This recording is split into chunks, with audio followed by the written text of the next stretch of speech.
तूने कभी पेड़ की छांव में बैठी किसी लाश को देखा है जो सांस नहीं ले रही लेकिन फिर भी जिंदा हो? जैसे हर उस इंसान की बात सुन रही हो जो उसके पास से गुजरता है।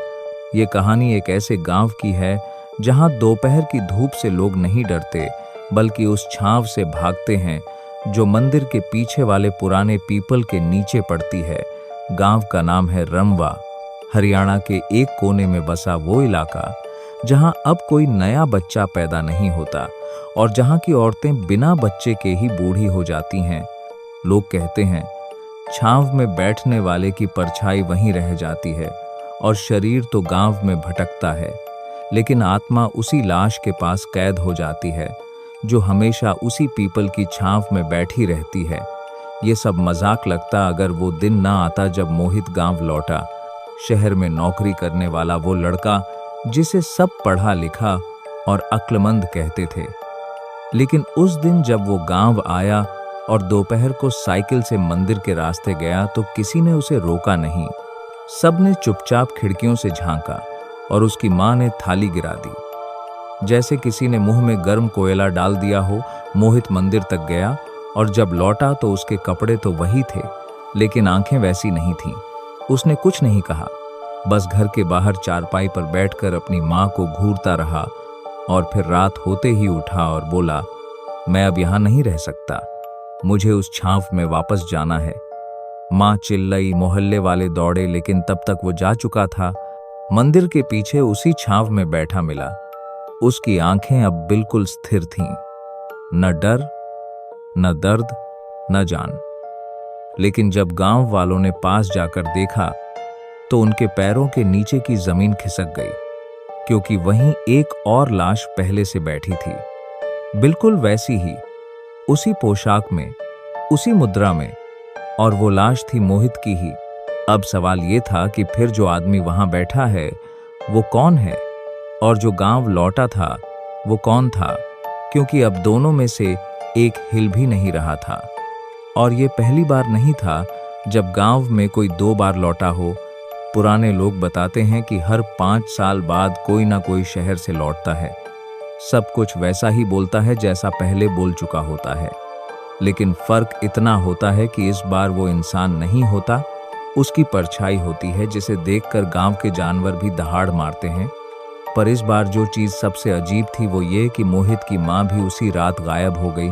उसका कोई सामान नहीं उठा, कोई कपड़ा नहीं बदला गया, लेकिन उसके आंगन में सुबह एक जोड़ी चप्पल उलटी पड़ी मिली, और ठीक उसी जगह जहां उसकी थाली गिरी थी वहां दीवार पर खून से लिखा था, मैं अब छांव में बैठ चुकी हूं।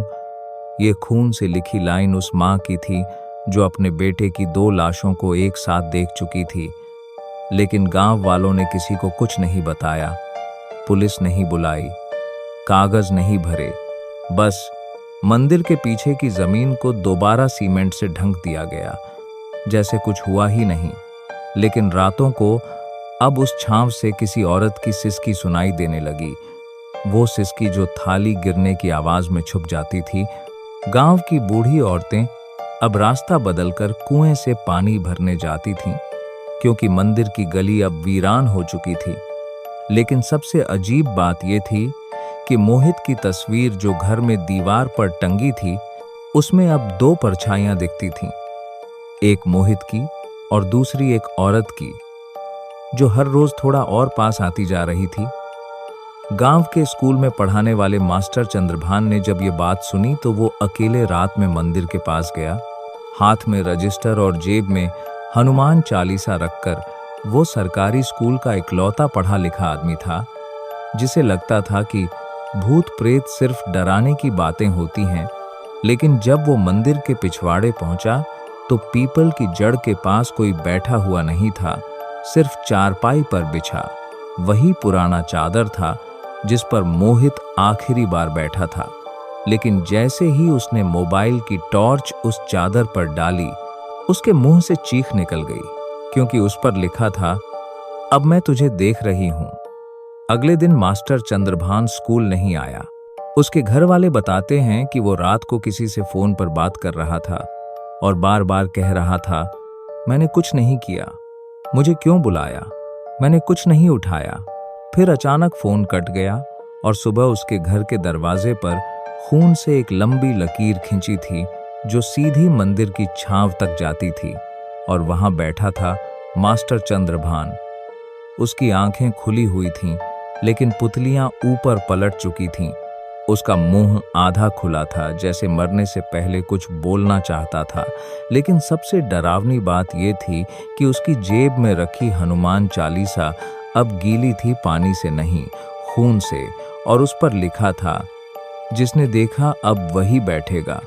गांव में अफवाह फैल गई कि छांव अब अपना किरदार खुद चुनती है, किसी को जिंदा लौटने की इजाजत नहीं देती, और यह भी कहा गया कि वो लाश जो वहां बैठती है वो किसी की नहीं बल्कि उसी जगह की आत्मा होती है जो खुद को बदलती रहती है।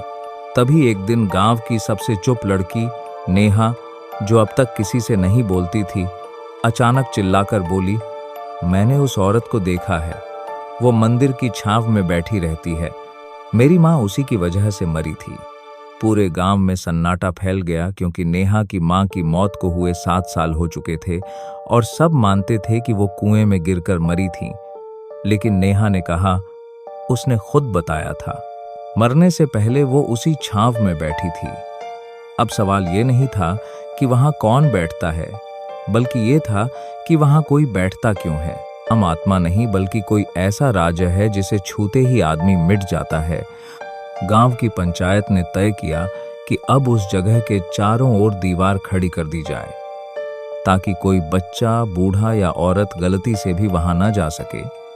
लेकिन अगले ही दिन सुबह देखा गया कि दीवार अधूरी खड़ी थी और रात भर में किसी ने ईंटें उखाड़ दी थीं। चौकीदार बब्बू, जो वहां काम पर रखा गया था, उसकी लाठी मंदिर के सामने पड़ी मिली और शरीर नदारद। किसी ने बताया कि उसने रात 2 बजे चीख लगाई थी, लेकिन जब तक लोग पहुंचे सन्नाटा था। केवल छांव के बीचों बीच मिट्टी पर एक शब्द उभरा हुआ था, रहने दो। गांव का पुजारी, जो कई सालों से मंदिर में अकेले पूजा कर रहा था, अब बोलने से डरने लगा था। उसका कहना था कि हर रात उसे एक सपना आता है जिसमें छांव में बैठी लाश धीरे धीरे उसकी तरफ बढ़ती है और कहती है, अब तू है, तेरा नंबर है। और सुबह जब वो आंख खोलता है तो माथे पर राख लगी होती है। मंदिर के शिवलिंग के पास एक लाल चुनरी मिलती है जिस पर कोई नाम लिखा होता है, और वो नाम हमेशा किसी न किसी गांव वाले का होता है जो अगले ही हफ्ते गायब हो जाता है। अब तक 7 नाम आ चुके थे और 7 लोग छांव के आसपास आखिरी बार देखे गए थे। मगर नेहा को पता था कि यह सिलसिला अचानक शुरू नहीं हुआ था, बल्कि उसकी जड़ें गांव के उस किस्से से जुड़ी थीं जो लोग सुनाते नहीं बल्कि दबा देते थे। उस औरत का किस्सा जो 22 साल पहले पीपल के नीचे जिंदा जलाई गई थी। लोगों ने कहा था कि वो डायन है, उसके बालों में सांप हैं, उसकी आंखें किसी को भी जला सकती हैं। लेकिन नेहा की मां ने कभी उसे डायन नहीं माना, बल्कि छुपाकर कुछ रातें उसके साथ बिताई थीं, उसे रोटी दी थी, उसे इंसान की तरह देखा था, और शायद उसी की सजा उसे मिली। उसी रात गांव में आग लगी थी और नेहा की मां की चीखें सुनकर लोग भाग्य तो देखा, वो कुएं में पड़ी थी। लेकिन अब नेहा जान चुकी थी कि उसकी मां को किसी ने नहीं मारा था। वो खुद गई थी उस औरत के पास जिसने वादा किया था कि एक दिन वो वापस लौटेगी, इंसान नहीं, छांव बनकर, और जो भी उसकी मदद करेगा वो भी उसी छांव का हिस्सा बन जाएगा। नेहा अब चुप नहीं बैठी। उसने गांव के स्कूल की छत पर चढ़कर सबको आवाज दी और कहा, अब वो सबके लिए आएगी। जिसने आंखें बंद की हैं वो सबसे पहले खोएगा। गांव वाले भागने लगे, मगर अब छांव सिर्फ मंदिर के पीछे नहीं थी। अब वो हर उस जगह थी जहां कभी किसी ने उस औरत के लिए बुराई की थी। अब वो छांव घरों में घुस रही थी, कुओं के पानी में उतर रही थी, दीवारों पर रेंग रही थी, और हवा में वो खुशबू फैल चुकी थी जो सिर्फ लाशों से आती है। गांव के लोग उस बदबू से बचने के लिए खिड़कियां, दरवाजे, यहां तक कि चूल्हों के मुंह तक बंद करने लगे। लेकिन वो गंध जैसे दीवारों को चीरकर अंदर आ रही थी। बच्चों को उल्टियां होने लगीं, बुजुर्ग खामोश होकर कोनों में बैठ गए, और रात में बकरियां, कुत्ते, मुर्गियां सब एक एक करके गायब होने लगे। कोई आवाज़ कोई संघर्ष, कुछ नहीं। बस सुबह उठते तो आंगन में मिट्टी पर एक गीला गोल निशान मिलता, जो इंसानी आंख जितना बड़ा होता। पुजारी की हालत सबसे बुरी थी। उसकी आंखों के नीचे काले गड्ढे बन गए थे और वो रात में अपने आप मंदिर के पिछवाड़े चला जाता था। कई बार गांव वालों ने उसे रोकने की कोशिश की, लेकिन वो कहता कि वहां कोई उसका इंतजार कर रहा है और अगर वो नहीं गया तो पूरा गांव जल जाएगा। एक रात नेहा ने तय किया कि वो उसका पीछा करेगी। वो चुपचाप उसके पीछे पीछे गई, हाथ में माचिस और जेब में एक लोहे की कील लेकर। जैसे ही पुजारी छांव के पास पहुंचा, नेहा ने टॉर्च जलाई और देखा कि पुजारी किसी से बात कर रहा था, लेकिन वहां कोई नहीं था। केवल एक काली परछाई थी जो जमीन से अलग होकर हवा में तैर रही थी और उस परछाई के बीच में एक चेहरा उभर रहा था। आंखें बंद, होंठ सिलाई से सील दिए गए और बाल इतने लंबे कि पीपल की जड़ तक गिर रहे थे। नेहा ने डरते हुए कील उठाई, लेकिन तभी उस परछाई ने धीरे से आंख खोली और उसकी नजर सीधे नेहा पर पड़ी, जैसे किसी ने उसके सिर में बर्फ डाल दी हो। नेहा का पूरा शरीर पत्थर की तरह जम गया और उसके कान में एक आवाज गूंजी, तू भी आएगी। नेहा की टॉर्च गिर गई। अंधेरा इतना गाढ़ा हो गया कि सांस लेना मुश्किल था। पुजारी वहीं घुटनों के बल गिर पड़ा और जोर जोर से कुछ मंत्र पढ़ने लगा, लेकिन हर मंत्र के साथ उसका खून उल्टी तरफ बहने लगा। नाक और आंख से लाल धार निकलती रही और अचानक वो परछाई पुजारी के अंदर खिंच गई। उसकी रीढ़ टेढ़ी हो गई और उसकी आवाज बदलकर औरत जैसी हो गई। नेहा पीछे हटने लगी, लेकिन तभी उसके पैरों के नीचे से जमीन जैसे ढंस गई और उसने महसूस किया कि वो उसी जगह पर खड़ी है जहां मोहित की लाश मिली थी। सिर्फ फर्क ये था कि अब वहां एक तीसरी चारपाई रखी थी और उस पर बैठा था नेहा खुद। वही कपड़े, वही बाल, वही चेहरा, बस आंखें पूरी तरह सफेद और होंठों से खून टपकता हुआ। उसकी सांस रुक गई। दिल ऐसे धड़क रहा था जैसे बाहर निकल आएगा और तभी पीछे से वही आवाज आई, अब तेरा वक्त है। नेहा के कानों में गूंजती वो आवाज जैसे उसके दिमाग के अंदर घुस गई थी। उसके पैर अपने आप आगे बढ़ने लगे और वो उस चारपाई की तरफ खींचती चली गई जहां उसका ही दूसरा रूप बैठा था। पास जाकर उसने देखा कि सफेद आंखों वाली नेहा के होंठ हिल रहे थे, लेकिन कोई शब्द नहीं निकल रहा था। सिर्फ हल्की सी फटने की आवाज, जैसे सूखी मिट्टी में दरार पड़ रही हो। अचानक उसके कान के बिल्कुल पास एक गर्म सांस महसूस हुई। उसने पीछे मुड़कर देखा तो वहां पुजारी खड़ा था, लेकिन उसका चेहरा अब इंसानी नहीं लग रहा था। होंठ गायब, दांत बाहर निकले और आंखों के भीतर दो छोटे छोटे चेहरे घूम रहे थे। वो फुसफुसाया, देख ये सब तेरा है। तभी पीपल के पत्तों से खून टपकना शुरू हुआ। लाल बूंदें जमीन पर पड़ते ही काले धुएं में बदल गईं और उस धुएं में चेहरों की भीड़ दिखने लगी। मोहित, मास्टर चंद्रभान, चौकीदार बब्बू और दर्जनों अनजान लोग। सबकी आंखें सफेद, होंठ सिल दिए गए और सब एक ही दिशा में देख रहे थे। वो दिशा थी चारपाई पर बैठी नेहा की। अचानक उस चारपाई से एक लंबा काला हाथ निकला, जिसकी उंगलियां इंसानी नहीं बल्कि किसी सूखी डाल जैसी थीं। वो हाथ नेहा की गर्दन की तरफ बढ़ा। उसने भागने की कोशिश की, लेकिन पैरों में जैसे किसी ने जंजीर डाल दी हो। सांस घुटने लगी, दिल की धड़कन कानों में धमकने लगी। तभी उसने महसूस किया कि कोई उसकी हथेली में कुछ रख रहा है। नीचे देखा तो वही लोहे की कील थी जो उसने अपनी जेब में डाली थी और उसी पल पुजारी ने एक भयानक चीख मारी। उसकी चीख में औरत और बच्चे की आवाज एक साथ गूंज रही थी। नेहा ने पूरी ताकत से वो कील चारपाई पर बैठे अपने ही रूप के सीने में घोंप दी। एक झटके में पूरा पीपल का पेड़ हिलने लगा, पत्ते काले धुएं में बदलने लगे और छांव का रंग लाल हो गया। लेकिन उसके साथ ही हवा में सैकड़ों औरतों की चीखें गूंज उठीं, जैसे सदियों से दबा हुआ दर्द एक साथ बाहर आ रहा हो। चारपाई से सफेद आंखों वाली नेहा का शरीर धूल में बदलने लगा, लेकिन उससे पहले उसने असली नेहा का हाथ पकड़ लिया। इतनी ठंडी पकड़ थी कि उसकी हड्डियां चटकने लगीं और उसने होंठ हिलाकर बिना आवाज के कुछ कहा। नेहा ने उसके शब्द पढ़ने की कोशिश की और जो उसने देखा उससे उसकी रूह कांप गई। उसने कहा था, तू मुझे खत्म नहीं कर सकती, तू मैं है। नेहा के हाथ में वो ठंडी पकड़ जैसे उसकी नसों में बर्फ घोल रही थी। आंखें खुली की खुली रह गईं और दिमाग में बस वही शब्द घूमते रहे, तू मैं है। उसी पल उसके चारों ओर का अंधेरा जैसे जीवित हो उठा। काले धुएं में से दर्जनों हाथ बाहर निकलने लगे, कुछ पतले और हड्डी जैसे, कुछ ऐसे जैसे जलने के बाद सिर्फ राख बची हो। वो हाथ उसके चेहरे, गले, पैरों को छूने लगे और हर छुअन के साथ उसके अंदर किसी और की यादें भरने लगीं। एक औरत जिसे जिंदा जलाया गया था, एक बच्ची जिसे कुएं में धकेला गया था, एक आदमी जिसे गांव वालों ने पेड़ से उल्टा लटकाकर पीटा था। ये सब उसकी आंखों के सामने ऐसे चलने लगा जैसे वो खुद वहां थी, जैसे उसकी अपनी ही मौतें हों।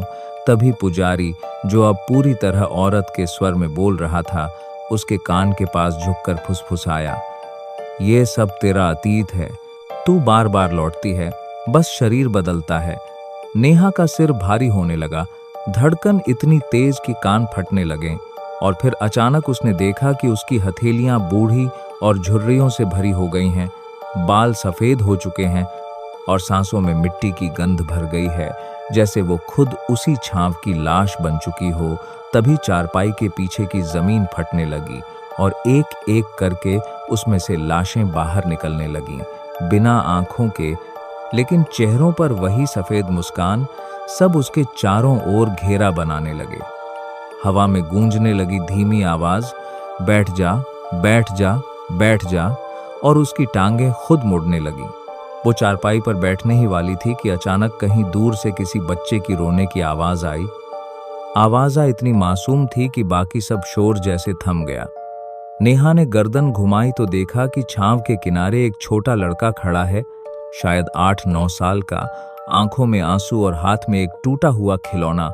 वो लड़का डरते डरते बोला, माँ। नेहा का दिल एकदम जोर से धड़क उठा। उसने उसे कभी नहीं देखा था, लेकिन आंखों में एक अजीब पहचान चमक गई। लड़का रोते हुए बोला, माँ, मुझे यहां से ले चल। और तभी पुजारी की आंखें आग जैसी लाल हो गईं। उसने गरज कर कहा, कोई यहां से नहीं जाता। और चारपाई से उठते ही उसके पीछे पीपल का पेड़ चीखने लगा। पीपल के पेड़ की वो चीख जैसे धरती के नीचे तक गूंज गई। हवा अचानक इतनी ठंडी हो गई कि सांस लेना मुश्किल हो गया। लड़का रोते रोते नेहा की तरफ बढ़ा, लेकिन हर कदम के साथ उसकी परछाई लंबी होती जा रही थी, इतनी लंबी कि वो चारपाई तक पहुंच गई। और नेहा ने देखा कि उस परछाई का चेहरा किसी और का था, वही औरत जिसे 22 साल पहले जलाया गया था। उसकी आंखें अब खुली थीं और होंठों की सिलाई टूट चुकी थी। वो मुस्कुराते हुए बोली, मां नहीं, तू मेरी है। ये सुनते ही लड़का धुएं में बदलने लगा, जैसे वो कभी था ही नहीं। नेहा चीख पड़ी और चारपाई से पीछे हट गई। तभी पुजारी के शरीर से काले कीड़े निकलने लगे, दर्जनों, सैकड़ों, जो उसके पैरों से होते हुए जमीन में घुस गए और वहीं से जड़ें फूट पड़ीं। वो जड़ें लाशों के पैरों में लिपटकर उन्हें खींचने लगीं। एक एक करके सब लाशें जमीन में ढंसने लगीं, लेकिन उनकी सफेद आंखें नेहा पर टिकी रहीं, जैसे कोई वादा कर रही हों कि ये खत्म नहीं हुआ है। अचानक आसमान से काले पत्तों की बारिश शुरू हो गई। हर पत्ता गिरते ही मिट्टी पर जलने लगा और उस जलने की गंध इतनी भयानक थी कि नेहा का सिर घूमने लगा। तभी उसकी नजर चारपाई पर गई। वहां अब कोई उसका दूसरा रूप नहीं बैठा था, बल्कि एक दर्पण रखा था, टूटा हुआ। लेकिन उसमें जो दिख रहा था वो उसकी शक्ल नहीं थी। उसमें दिख रहा था गांव का हर वो आदमी जिसने छांव के पास जाने की हिम्मत की थी, और हर चेहरे पर मौत का एक अलग तरीका लिखा था। नेहा ने डरते हुए उस दर्पण को छुआ और अचानक उसने महसूस किया कि उसके पीछे कोई खड़ा है कोई प्राण करते हुए। सांस उसकी गर्दन को छू रही थी। उसने हिम्मत करके मुड़कर देखा, वो उसकी माँ थी, वही जिसने 7 साल पहले कुएं में डूबकर जान दी थी। लेकिन अब उसकी आंखें भी सफेद थीं और होंठ सील दिए गए थे। माँ ने बिना कुछ कहे नेहा का हाथ पकड़ा और सीधे छांव के बीच खींच ले गई। वहां जाकर उसने नेहा की हथेली में कुछ रखा, एक जली हुई हड्डी, और जैसे ही नेहा ने उसे छुआ, उसकी नसों में आग दौड़ गई। आंखों के सामने सब अंधेरा छा गया और फिर एक एक करके सब आवाजें गायब होने लगीं। बस आखिरी बार उसने सुना, आखिरी जगह बची है, वहां से कोई नहीं लौटता। नेहा को होश आया तो उसने खुद को एक ऐसी जगह पाया जहां न दिन था न रात, बस एक फीकी नीली रोशनी चारों तरफ फैली थी। हवा में सड़ांध की गंध तैर रही थी, लेकिन सबसे डरावनी बात यह थी कि यहाँ कोई आवाज नहीं थी, यहाँ तक कि उसकी अपनी सांस की भी नहीं। उसने चारों तरफ देखा तो पता चला कि वो एक विशाल मैदान में खड़ी है। मैदान के बीचों बीच एक अकेला पेड़ था, लेकिन उसकी जड़ें हवा में लटकी हुई थीं, जैसे जमीन को छूना उसे मना हो। नेहा ने जैसे ही उस पेड़ के पास कदम बढ़ाया, जमीन उसके पैरों के नीचे धड़कने लगी, मानो किसी का दिल हो। अचानक जड़ों के बीच से एक एक करके कंकाल बाहर आने लगे। उनके मुंह खुले हुए थे, जैसे आखिरी वक्त में चीख मार रहे हों। फिर एक भारी और टूटे हुए स्वर में आवाज आई, ये जगह उन सब की है जिन्होंने छांव को तोड़ा, और अब तू उनमें से एक है।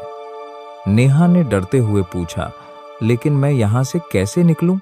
पेड़ की एक जड़ नीचे झुकी और उसकी ओर बढ़ी, जैसे कोई सांप फुफकारते हुए पास आता है। निकास नहीं, सिर्फ समर्पण, आवाज गूंजी। तभी उसने देखा कि उन कंकालों में उसके गांव के लोग भी थे। बूढ़ा चौधरी, खेत में मरने वाला मजदूर, यहां तक कि उसकी मां भी। उनकी आंखें सफेद और निर्जीव थीं, लेकिन उनमें एक पहचान की चमक थी। अचानक पेड़ की छाल फटने लगी और उसके अंदर से वही औरत बाहर आई जिसे सालों पहले जलाया गया था। उसकी त्वचा जगह जगह से गिरी हुई थी, लेकिन मुस्कान जिंदा थी। वो नेहा के चारों ओर घूमते हुए बोली, मैंने कहा था तू मेरी है, अब तू भी इस छांव का हिस्सा बनेगी। जैसे ही उसने नेहा का चेहरा छुआ, उसकी त्वचा ठंडी और पत्थर जैसी होने लगी। नेहा ने चीखने की कोशिश की, लेकिन आवाज गले में ही जम गई। नीली रोशनी और तेज हो गई। कंकाल धीरे धीरे गायब होने लगे और नेहा की जगह अब एक नई लाश बैठी थी, आंखें सफेद, होंठ सील दिए गए। औरत ने उसकी ठुड्डी उठाई और पेड़ की जड़ों की ओर देखा, जैसे किसी अनदेखी ताकत को संदेश दे रही हो। गांव में अगले दिन सुबह लोग पीपल के पेड़ के नीचे एक नई लाश देखकर चौंक गए। वो लाश छांव में बैठी थी, जैसे सालों से वहीं हो, और उसके हाथ में एक जली हुई हड्डी थी।